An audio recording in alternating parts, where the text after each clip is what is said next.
우리 함께 묵상할 말씀은 누가복음 2장 41절에서 52절입니다.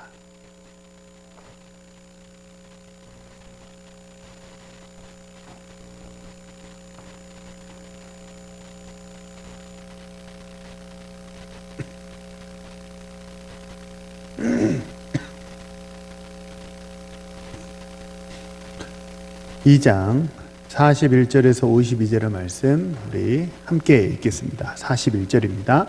그의 부모가 해마다 6월절이 되면 예루살렘으로 가더니 예수께서 12살 되었을 때 그들이 이 절기의 관례를 따라 올라갔다가 그 날들을 마치고 돌아갈 때에 아이 예수는 예루살렘에 머무셨더라. 그 부모는 이를 알지 못하고 동행 중에 있는 줄로 생각하고 하룻길을 간 후 친족과 아는 자 중에서 찾되 만나지 못하며 찾으면서 예루살렘에 돌아갔더니 사흘 후에 성전에서 만난즉 그가 선생들 중에 앉으사 그들에게 듣기도 하시며 묻기도 하시니 듣는 자가 다 그 지혜와 대답을 놀랍게 여기더라.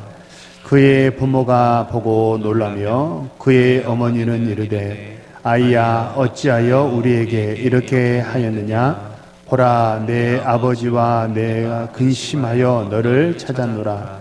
예수께서 이르시되 어찌하여 나를 찾으셨나이까? 내가 내 아버지 집에 있어야 될 줄을 알지 못하셨나이까 하시니 그 부모가 그가 하신 말씀을 깨닫지 못하더라. 예수께서 함께 내려가사 나사렛에 이르러 순종하여 받으시더라. 그 어머니는 이 모든 말을 마음에 두니라. 예수는 지혜와 키가 자라가며 하나님과 사람에게 더욱 사랑스러워 가시더라. 아멘. 할렐루야. 우리 한번 앞뒤 좌우 옆 사람과 서로 인사하실까요? 네. 하나님은 당신을 사랑하십니다. 형통하시기를 기도합니다. 네, 다시 한번 하시죠. 자, 나는 복받은 사람입니다. 요거는 좀 톡톡톡 두드려야 좀 제맛이 나. 한 번 더 해볼까요? 나는 복받은 사람입니다. 예, 하나님의 은혜와 하나님의 인도하시는 그 축복이 언제나 우리 성도님들의 삶과 가정과 모든 사역이 함께 하시기를 주님의 이름으로 축복합니다. 오늘은 불을 붙이는 교사라는 제목으로 말씀을 전하겠습니다. 잠언 6장 27절에 보면요, 제가 그 예배 시간에 인용하는 성경 구절은요 대부분 주보에 다 실려 있거든요. 주보를 보시면 이렇게 참조하실 수 있습니다. 잠언 6장 27절에 보면 사람이 불을 품고서야 어찌 그의 옷이 타지 아니하겠으며 사람이 숯불을 밟고서야 어찌 그의 발이 되지 아니하겠느냐라는 말씀이 있습니다. 이게요 원래 뜻은 안 좋은 뜻입니다. 그러니까 정욕의 불을 품고 욕심의 불을 품고 있으면 그 몸이 상한다는 거예요. 그렇죠? 정욕의 불을 품고 욕심의 불을 품고 있으면 그 불이 나를 스스로 배게 하고 상하게 한다는 거예요. 인생이 복된 인생이 되지 못한다라는 그런 뜻입니다. 근데 이것을 반대로도 적용할 수 있습니다. 만약 욕심의 불을 품고 정욕의 불을 품는다면 그렇다면 그 불이 나를 상하게 하지만 거꾸로 반대로 좋은 불을 만약에 우리가 품고 있다고 한다면 그러면 어떻게 될까요?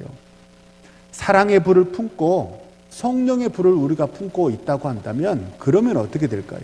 그러면 내 인생이 복될 인생이 되고 이웃에게도 좋은 것을 나누는 그런 인생이 되지 않겠습니까? 우리 함께 이제 정교인 야유회를 다녀왔던 지난 수요일이 사실은 이제 세상적으로는 5월 15일 무슨 날이죠? 예, 스승의 날 알고 계셨죠? 5월 15일이 이제 스승의 날인데 이제 우리 한국 교회에서는 대개 이제 5월 첫째 주는 어린이 주일, 둘째 주는 무슨 주일? 어버이 주일, 셋째 주는 스승의 주일, 넷째 주는 부부의 주일로, 예. 셋째 주일까지는 되게 많이 지키는데 넷째 주는 옵션인 것 같아요. 근데 우리 교회는 첫째 주일, 둘째 주일만 강조해서 지키고 세 번째 스승의 주일과 네 번째 부부의 주일은 지키지 않는데 올해는 이제 관련돼서 제가 말씀을 좀 나누어 볼까 합니다. 좋은 스승이란 어떤 스승이라고 생각하세요? 사실 목사님 저는 가르치지 않는데요. 그렇지 않습니다. 우리는 모두 다 스승이에요. 가정에서는 자녀를 가르치기 때문에 스승이고 교회 학교 교사라면 더더군다나 이제 교사가 되겠죠. 좋은 스승 어떤 사람이라고 생각하십니까? 강의 같으면 한 번씩 이렇게 말을 들어보면 좋을 것 같아요. 그죠? 어떻게 생각하십니까? 이제 마이크를 탁 넘겨가지고. 좋은 스승은 참 역설적입니다. 스승은 가르치는 사람이잖아요. 그죠? 맞죠? 아닙니까? 스승은 가르치는 사람인데 역설적입니다. 좋은 스승은 가르치는 사람이 아니에요. 역설적입니다. 스승은 분명 교사라고도 말을 해요. 가르칠 교자예요. 가르치는 사람이 교사이고 스승인데 근데 역설적으로 진짜 존경받는 교사, 참 좋은 스승, 그 사람들은 가르치지 않아요. 그 사람들은 정보를 전달하고 지식을 전달하는 사람이 아니라 불을 붙이는 사람이라는 거예요. 그 아이의 마음속에 뭘 붙이는 거예요?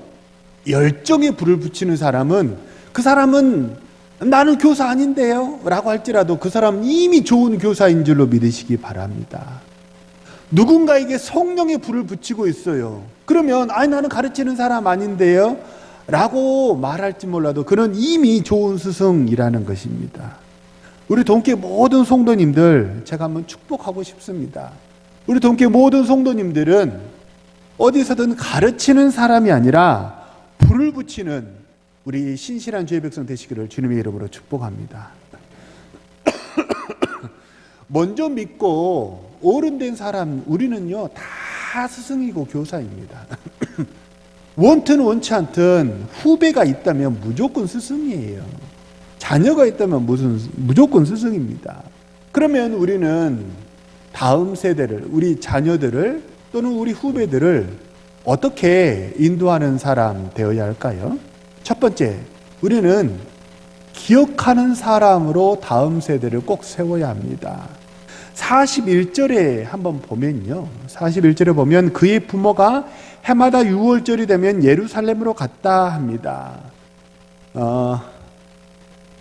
이스라엘 백성들은요. 성인이 되면 6월절, 7.7절, 초막절, 이스라엘의 3대 절기입니다. 꼭 예루살렘에 가서 하나님께 제사해야 했습니다. 그렇죠? 우리가 다 익히 아는 바 아닙니까? 그런데 6월절, 7.7절, 초막절 이 3대 절기는 그 의미가 뭐예요? 6월절 뭐 하는 절기예요? 7.7절 뭐 하는 절기인가요? 초막절 뭐 하는 절기죠? 한마디로 얘기하자면 하나님의 은혜를 기억하는 절기, 그 절기가 6월절, 7.7절, 초막절입니다. 그러니까 이스라엘의 이 3대 절기를 절대 빠뜨리지 말고 가서 제사하는 사람이 되라 라는 하나님의 그 법 제도의 이면에는 어떤 의도가 숨어 있는 거예요? 하나님의 은혜를 절대 뭐하지 말라? 잊어버리지 말고 뭐하는 사람이 되라? 기억하는 사람이 되라 라는 거예요. 우리는 되게 하나님께 기도할 때 하나님 이것 주세요. 하나님 은혜를 주옵소서. 은혜를 주옵소서. 이렇게 기도하곤 하거든요. 사실 이 기도가 나쁜 기도 아닙니다. 필요합니다. 좋은 기도예요. 근데 자 보세요. 은혜를 주옵소서라고 기도한다는 것은 지금 나에게 은혜가 있다는 거예요? 없다는 거예요? 어려운 질문은 아니죠. 없다는 거예요. 뭔가가 나에게 결핍되어 있고 없어요. 그러면 힘이 있어요? 없어요? 없어요. 그래서 은혜를 주옵소서라는 기도는요, 간절하기는 하지만 권능은 없어요. 힘은 없다는 거예요. 반대로 받은 은혜에 감사하는 기도는요, 지금 있다는 거예요, 없다는 거예요? 있다는 거죠. 그러니까 있으면 힘이 있어요, 없어요? 네. 지갑 속에 돈이 있으면 힘이 있어요, 없어요? 몸속에 힘이 있으면 뭐든지 할 수 있어요, 없어요? 네. 있으면 힘이 있어요. 그래서 받은 은혜에 감사한다는 것은 맥락적으로 이미 있다는 것을 전제로 하기 때문에 그 사람은 힘이 있다는 거예요. 그래서 감사하는 기도가 이렇게 힘이 생기는 거예요, 사실은. 받은 은혜에 감사하는 것은요, 든든한 배경이 있습니다. 든든한 배경이 있으니까 일어서게 하고 전진하게 하는 힘을 준다는 거예요. 다윗이 그랬습니다.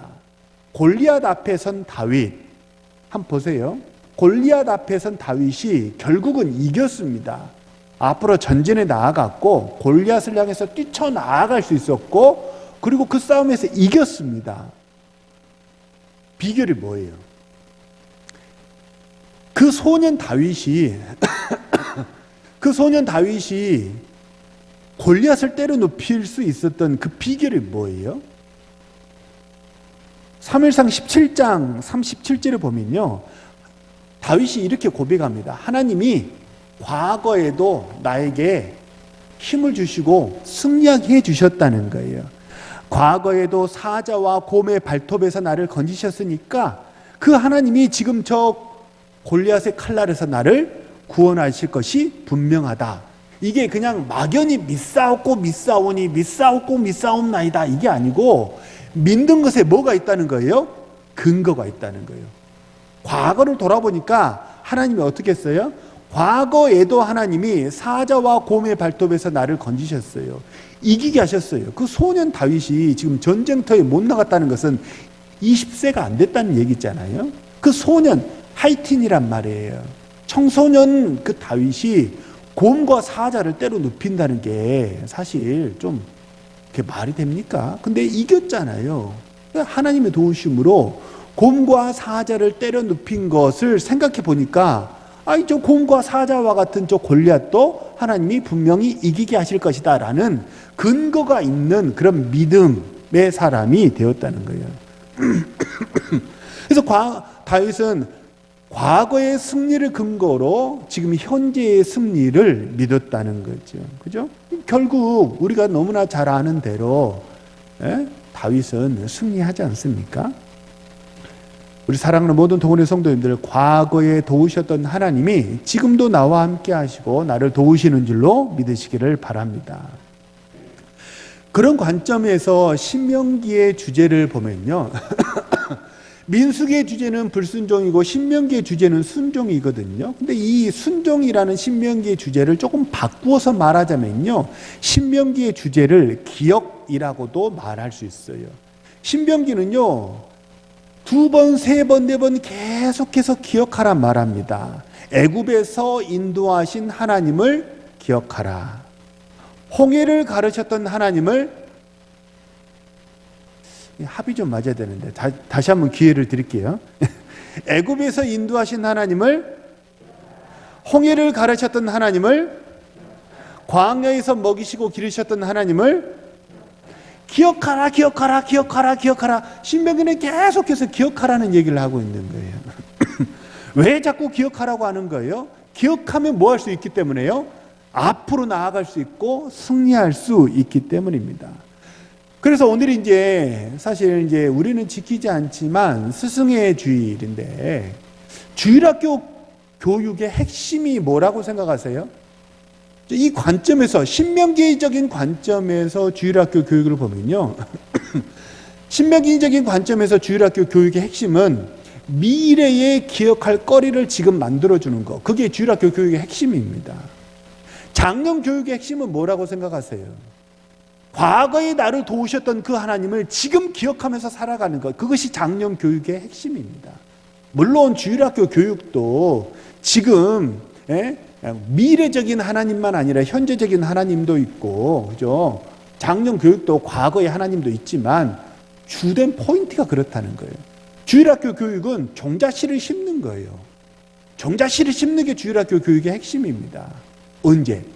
청소년기 때 요만큼 꺼내고, 청년의 시기에 요만큼 꺼내고, 장년이 됐을 때 요만큼 꺼내고, 그 기억할 수 있는 하나님의 그 기억할 거리를 자꾸 만들어주는 거예요.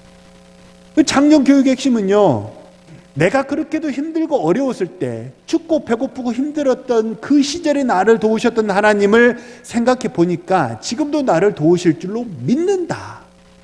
이게 작년 교육의 핵심이라는 거예요. 하나님을 향한 어떤 기억들이 혹시 있으십니까?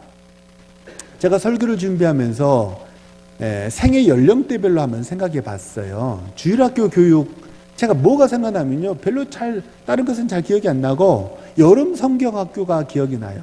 여름 성경학교 주제가 혹시 기억나십니까? 제가 뭐 동교회 와가지고 노래를 한 곡 소개하려고 그러면 되게 조심스러운데요. 제가 이게 노래를 여름 성경학교 주제가를 생각해 보니까 제가 너무 깜짝 놀라서 율동도 생각이 나더라고. 주일학교 때 아침에 웃으면서 솟아오르면 종소리 크게 울려 우리 부른다. 즐거운 여름학교 믿음의 동산. 기억나세요? 아시니까 다행이네. 주일학교 하니까 막 수백 명이 예배당에 모여가지고 막 율동 찬양했던 그 기억이 나요. 중고등부 시절 생각해 보니까 난 중고등부 시절에 뭐 했지? 딱 하나 생각이 나더라고요. 성가대실에 한 70명, 80명 들어가는 성가대실이었거든요.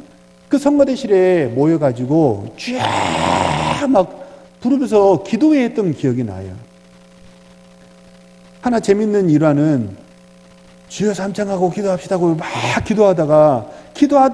기도하던 중간에도 막 쫙 막 하지 않습니까? 그죠?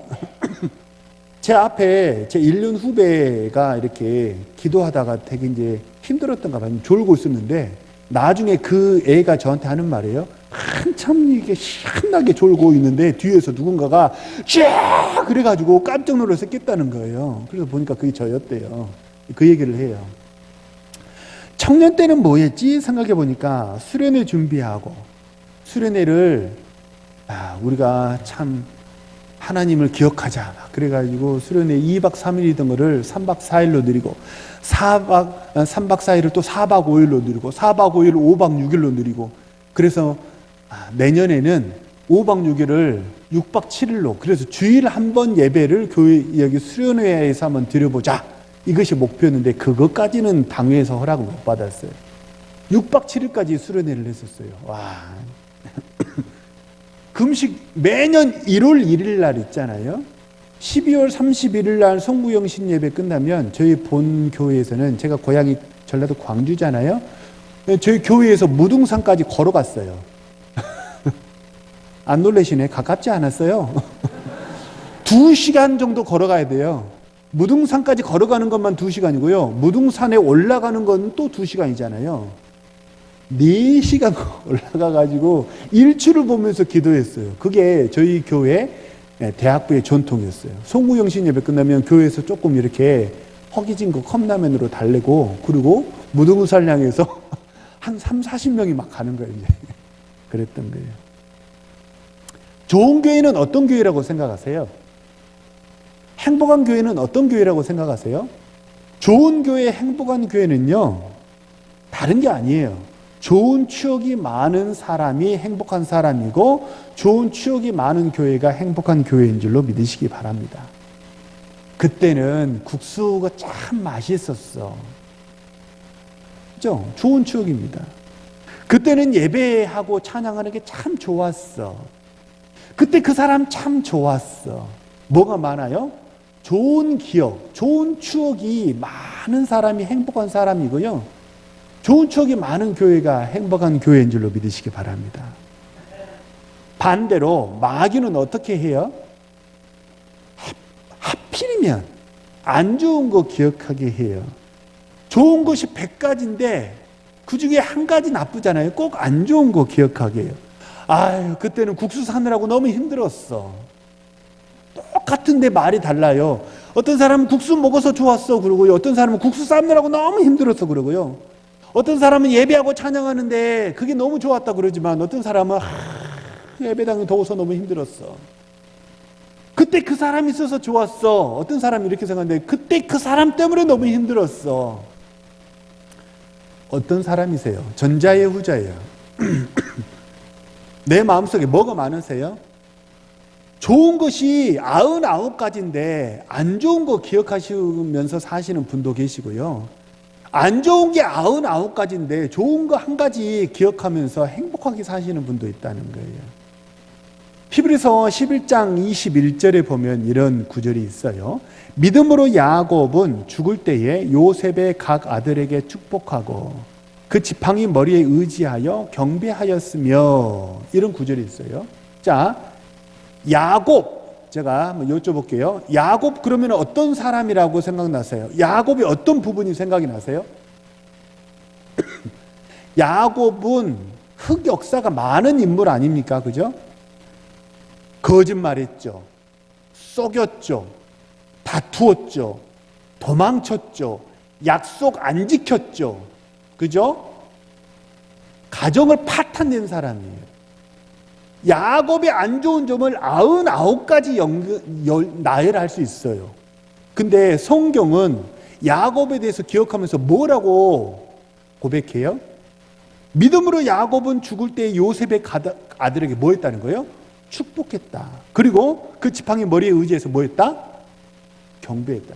야곱은 시간이 지나고 보니까 어떤 사람이었다는 거예요? 그는 자손들을 축복하는 사람이었고 그는 하나님께 뭐 하는 사람이었어요? 경배하는 사람이었다는 거예요. 안 좋은 건 나열하려면요 99가지예요 야곱에 대해서. 근데 성경은 야곱에 대해서 뭐라고 기억하냐면요, 그는 축복하는 사람이었어. 그는 경배하는 사람이었어.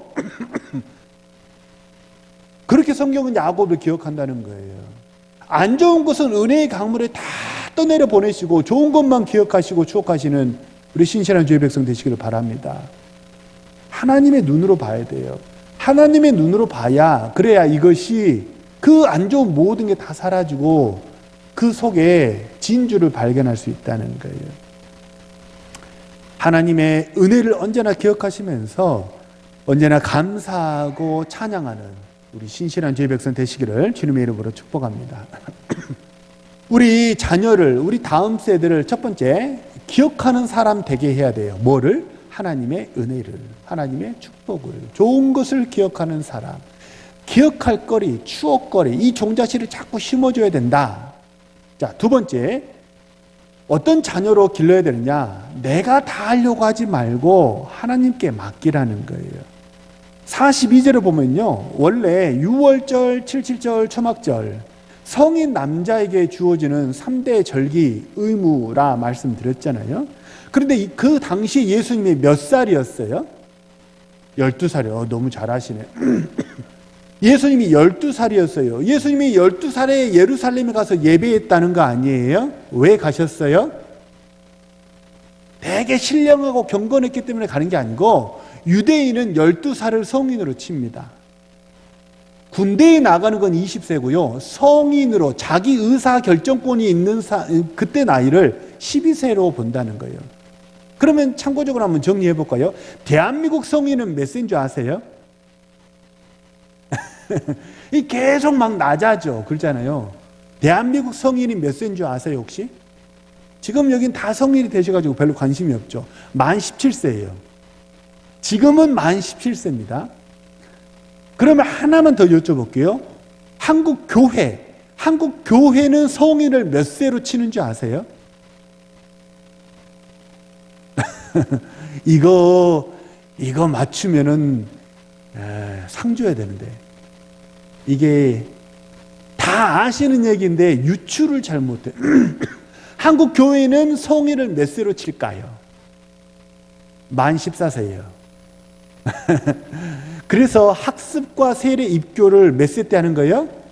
만 14세부터 자격을 주잖아요. 무슨 뜻이에요?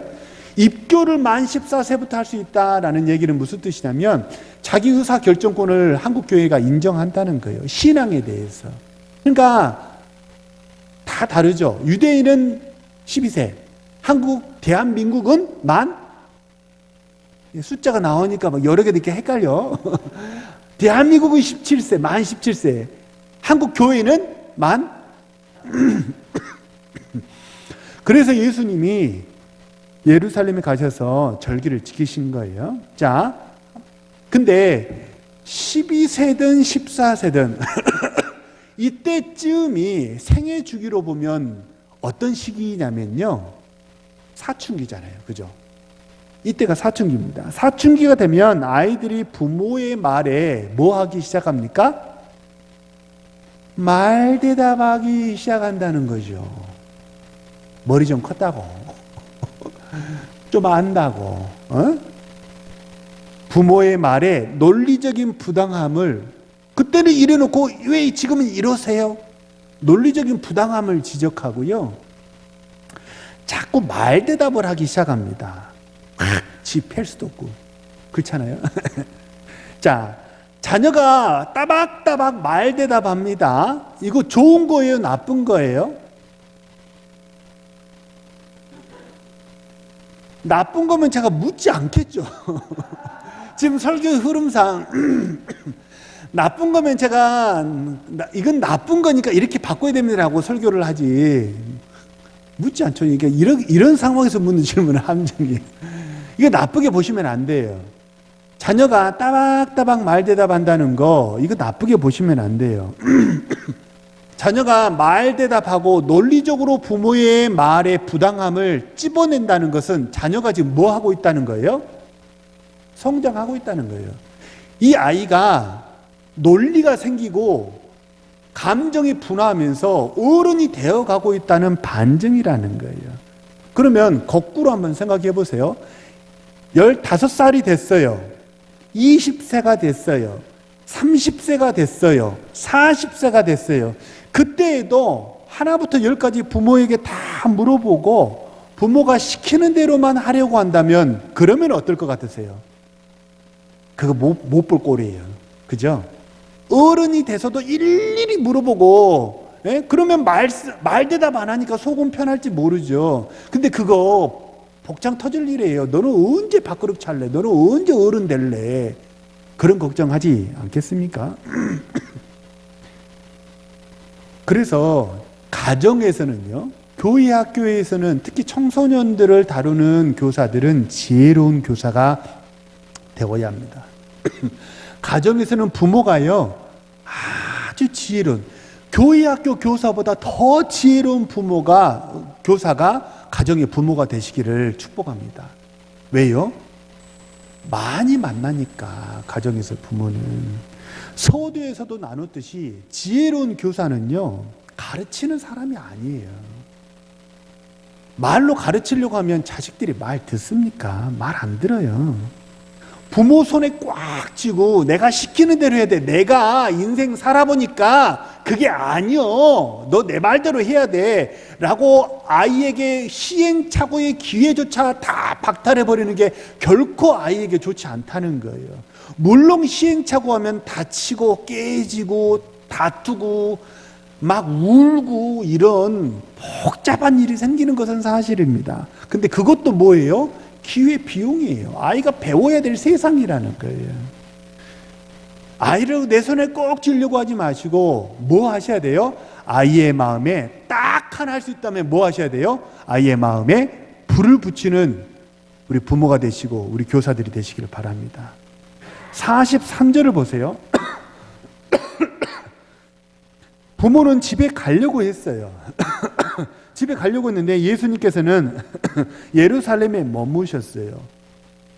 이게 이 12살 예수님이 뭔가 자기 의지를 드러낸 거예요. 부모님은 집으로 가는데 나는 예루살렘 성전에 남아있겠다. 의지를 드러낸 거란 말이에요. 이거는 어떻게 하다 보니까 예루살렘 성전에 남은 게 아니고 의도적으로 그렇게 하셨다는 거예요. 그래서 49절에 보면 뭐라고 그래요? 49절에 보면요, 내가 내 아버지 집에 있어야 될 줄을 알지 못하셨습니까? 이렇게 부모에게 얘기를 하잖아요. 나는 내 아버지 집에 있어야 되는 거예요 라고 지금 예수님이 뭐 했다는 거예요? 자각하고 인식했다는 거예요. 12살 때. 그러니까 마땅히 나는 여기 있어야 된다라는 것처럼 이게 우연이 된 게 아니고 마땅한 당위다. 나는 이렇게 해야만 한다라는 자기 결정의 표현을 지금 예수님이 말씀하셨다는 거예요. 이게 무슨 말이냐면요. 학생이요. 교사가요. 학생의 마음 다 알지 못해요. 부모가 자식 마음 다 알지 못해요. 이거를 인정해야 돼요. 아무리 부모가 자식을 잘 보살핀다 해도 자식의 마음 다 알지 못합니다. 이거를 부정하면요. 교육이 되지 않아요. 목사가 성도들의 마음을 다 알지 못해요. 성도가 목사 마음을 다 알지 못해요. 우리는 남에 대해서 다 알지 못해요. 그거를 전제로 해야 서로 조심할 수 있는 거예요. 그래야 이해하고 존중할 수 있는 여지가 거기서 생겨나는 거예요. 갓난아기 때는요, 부모가 다 합니다. 우리 교회에서 제일 꼬맹이가 누구죠? 라일인가요? 라이라?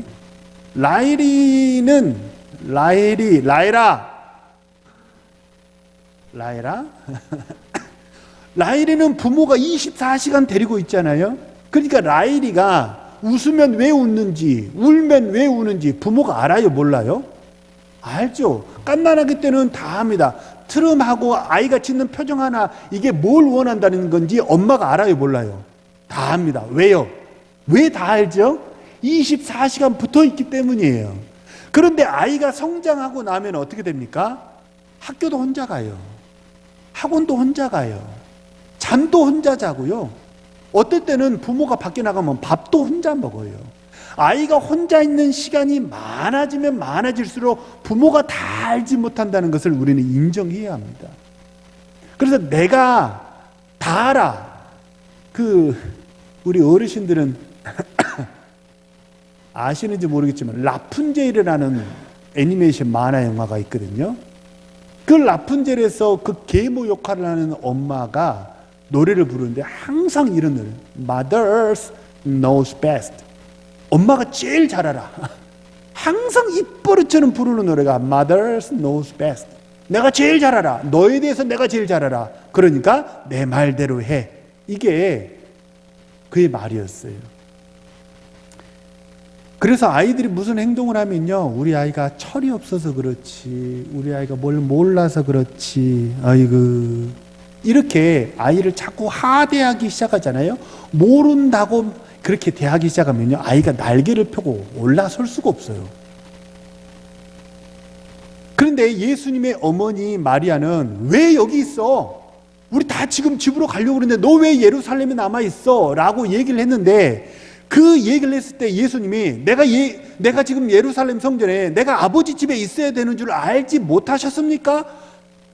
라는 그 말을 듣고 엄마하고 아들하고 한판 붙은 게 아니에요.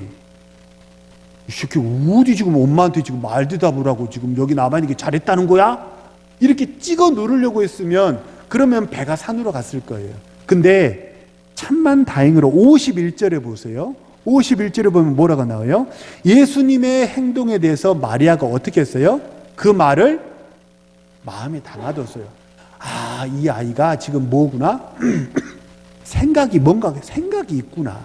뭔가 계획이 있어서 그렇구나. 뭔가 뜻이 있구나.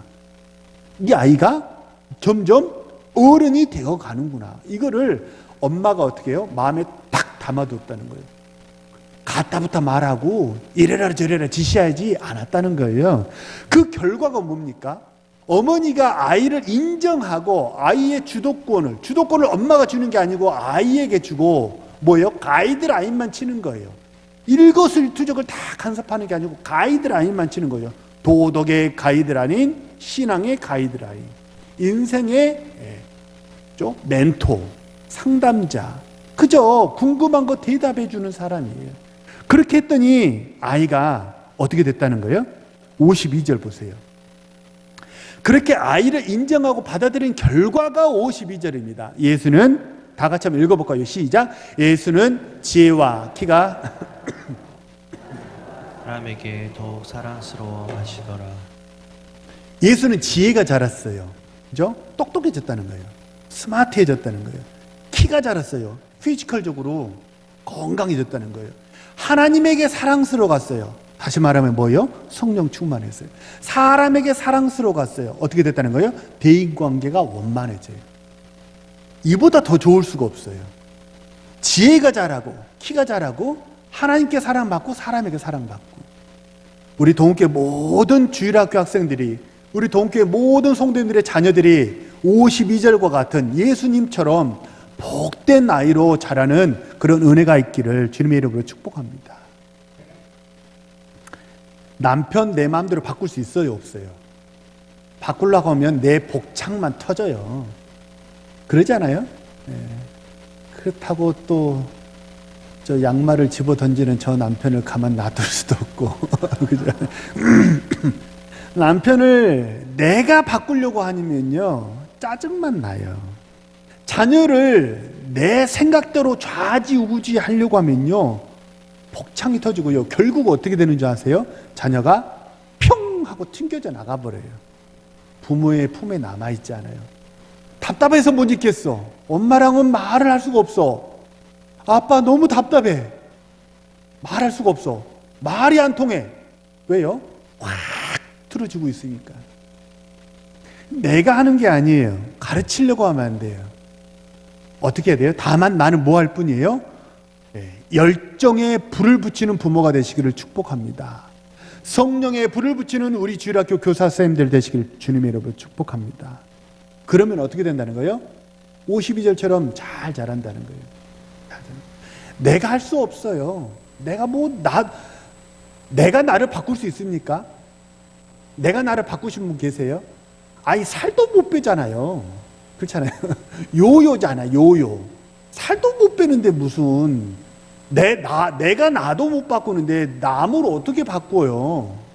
남편을 어떻게 바꾸고 자식을 어떻게 바꿔요? 그렇잖아요. 우리 모든 믿는 사람들의 스승이 되신 주님께 맡기시길 바랍니다. 그래서 다만 부모는 열정의 불을 붙이고 성령의 불만 붙이는 거예요. 그리고 그 길을 인도하시는 이는 누구세요?